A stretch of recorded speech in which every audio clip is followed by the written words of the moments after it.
কি চমৎকারই দেবতাদের লীলা। সৃষ্টিকর্তা প্রজাপতি ব্রহ্মা ধ্যানস্থ হলেন ইন্দ্রের মানস সরোবরে। স্বর্গের অপ্সরী মেনকা রূপে মুগ্ধ হয়ে অকালে কামানলে হইল ব্রহ্মশক্তি খলন।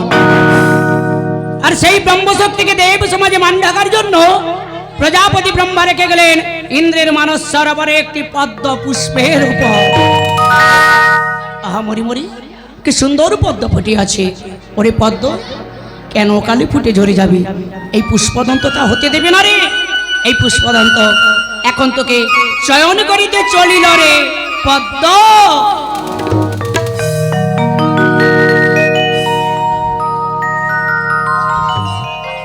কি সুন্দর তুই পদ্ম, কি সুন্দর রূপের ডালিনী তুই এসেছিস এই ধরার মাঝে। বিধি যেন তার সব রূপের ডালি তোরই অঙ্গে একেবারে ঢেলে দিয়েছি। কেন কালে ফুটে ঝরে যাবি? আমি তো তা হতে দিতে পারবি না। চল পদ্ম চল, আমি তোকে সঠিক জায়গায় সঠিক সময়ে সঠিক কাজে লাগিয়ে দেব। তাই আমি এখন তো করে কোথায় নিয়ে যাব জানিস? ওরে ও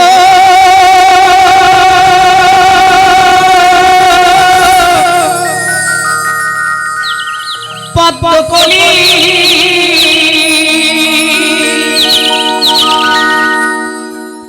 ওরে ও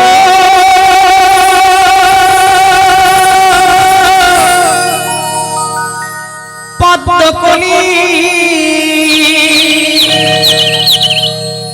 তোরে নিয়ে যাব আমি ওই না নহুষের যোগে।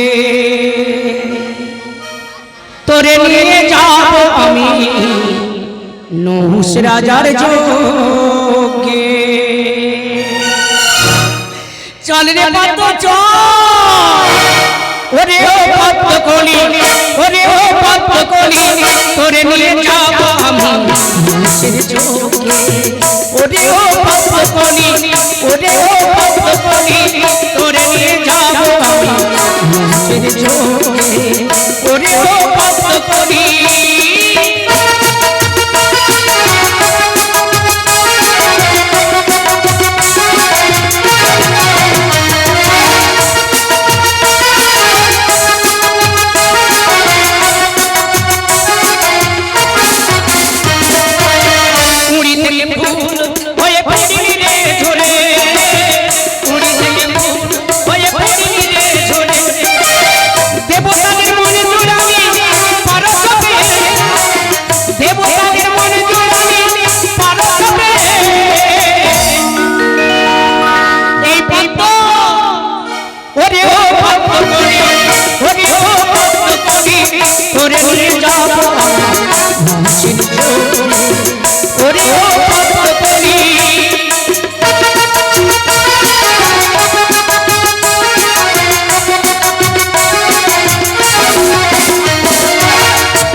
দিতে চাও দাও গিরিধারী লাল শ্রীকৃষ্ণে।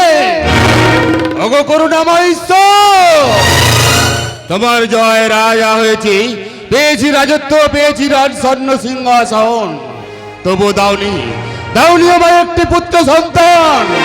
তাই তো তাই তো অযোধ্যার প্রজার আঙুল তুলিয়া কহে ওই যে নিপুত্তিক রাজা। লজ্জা লজ্জা এ বড় লজ্জা, এ লজ্জাহীন জীবন না রাখিব বাঁচিয়া এই মুহূর্তে আমার জীবন দেব বিসর্জন। গুরুদেব, আত্মহত্যা করা মহাপাপ রাজন। যে রাজ্যের প্রজারা আমায় আঙুল তুলে কহে ওই জয় বিপত্তিক রাজন, আর কি আছে বেঁচে থাকার প্রয়োজন? আছে আছে মহারাজন হোস আছে। গুরুদেব। এর জন্য তোমায় করিতে হইবে পুত্রশ্রী মহাযজ্ঞ। পুত্রশ্রী মহাযজ্ঞ বলুন গুরুদেব, পুত্রশ্রী মহাযজ্ঞ করিতে গেলে কি বা জিনিসের প্রয়োজন? শোনো শোনো মহারাজন হোস, পুত্রশ্রী মহাযজ্ঞ করিতে গেলে লাগবে শত শত কলসি ঘি এবং জল, আর লাগবে 100 মণ চন্দন কাষ্ঠ, আর লাগবে 108টি নীল পদ্ম। দেব গুরুদেব দেব, এই যজ্ঞতে যার কিছু প্রয়োজন সবই আমি দেব। চলুন গুরুদেব চলুন, এই মুহূর্তে আমরা যাই এই যজ্ঞ গৃহে।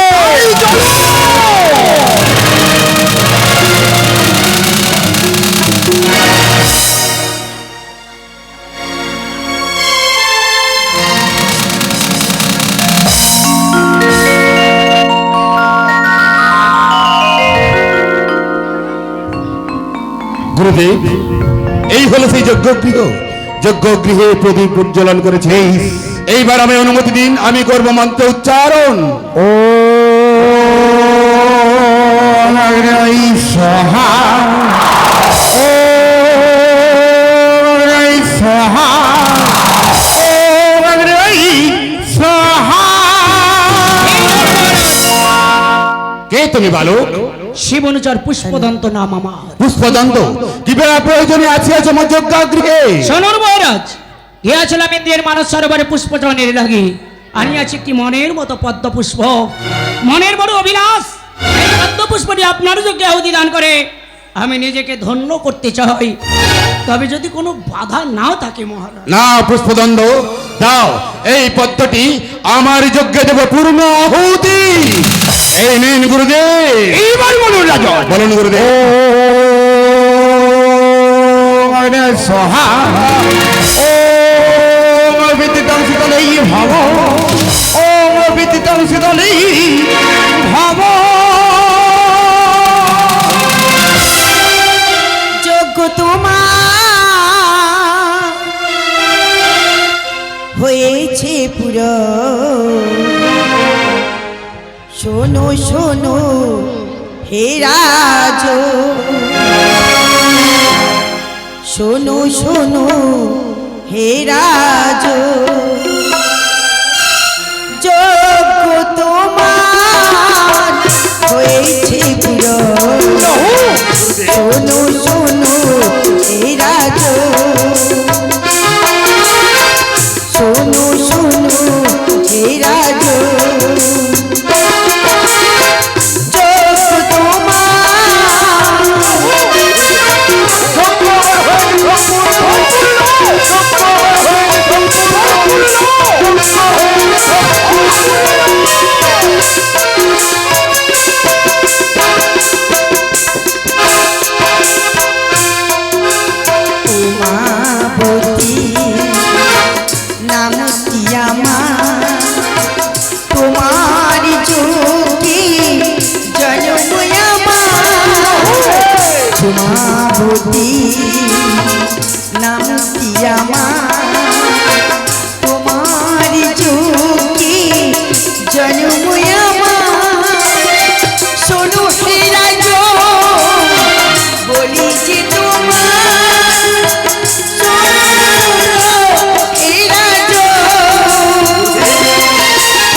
বলো, কে বা তোমার মাতা, কে বা তোমার পিতা? কে বা আমার মাতা, কে বা আমার পিতা, এই যে আমি অজ্ঞাত। আমার অজ্ঞাত হলেও দেবী, আমার যে অজ্ঞাত নই। কৃষ্ণনারায়ণ, বলতে পারো এ কন্যার জন্ম বৃত্তান্তের কথা? মনে কি পড়ে না প্রজাপতি ব্রহ্মা? একদিন গিয়াছিল তুমি ইন্দ্রের মানস সরোবরে, স্বর্গের অপ্সরী মেনকা রূপে মুগ্ধ হয়ে অকালে কামানো হয়েছিল ব্রহ্মশক্তি খলা। সেই ব্রহ্মশক্তিকে দেব সমাজে মান ঢাকার জন্য রেখেলেন ইন্দ্রের মানস সরোবরে একটি পদ্ম পুষ্পের উপর। আর সেই পদ্মটি আজ নহুষের যজ্ঞে দিতে পূর্ণাহুতি হইয়াছে কন্যার আবির্ভাব। কৃষ্ণনারায়ণ, যজ্ঞ কুণ্ডে এই কন্যার হয়েছে আবির্ভাব, তবে এই কন্যার নামটি তব কি? শোনুন নহুষরাজ, ত্রিলোকের শান্তি কামনার লাগি করিয়াছিল তুমি মহাপুত্রশ্রী যজ্ঞের আয়োজন।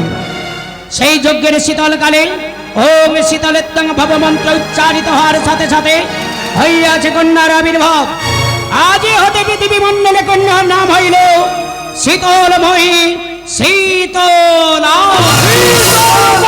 শীতলা,